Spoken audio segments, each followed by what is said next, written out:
guys! Welcome to our mini vlog! Maglilinis at magpapaligo at magpapakain tayo ngayon sa ating mga alagang baboy dito sa ating mini backyard.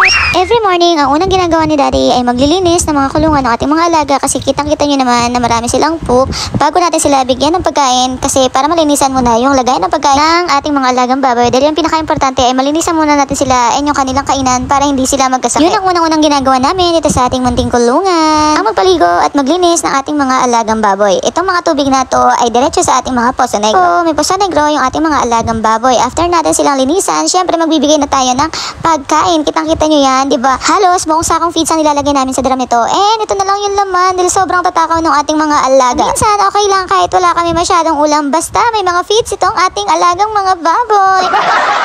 Diba? Alam na alam talaga yan ng mga kapwa natin backyard farmers na mas uunahin natin yung feeds ng ating mga alagang baboy kaysa ulam natin. At kung tatanungin nyo kung anong feeds na pinapakain namin, ito ay Pigrolac Premium Grower. Grower na po yung ating pinapakain sa ating mga fattening. Ang Pigrolac feeds ay dalawa po yun, Premium at Vital. Yung Vital ay medyo mura pero yung Premium is bonggang-bongga kasi mabigat yung ating mga alagang baboy doon. Ubus na, malapit na maubos ang feeds. Kaya bili na kayo ng baboy sa amin. Dito lang kami sa Zone 6, Anulid, Alcala or dulo ng Pugo, Barangay Pugo dito sa Bautista. Bili na kayo, please lang kasi wala na kaming feeds. Wala na kaming papakain sa aming mga alagang baboy. Meron din kaming kaong. Yan, available din yung kaong namin. So, PM na po kayo sa amin. Purong feeds itong ating mga alaga. Kaya kitang-kita nyo na talagang malalaman itong ating mga alagang baboy na fattening. Kaya bili na kayo.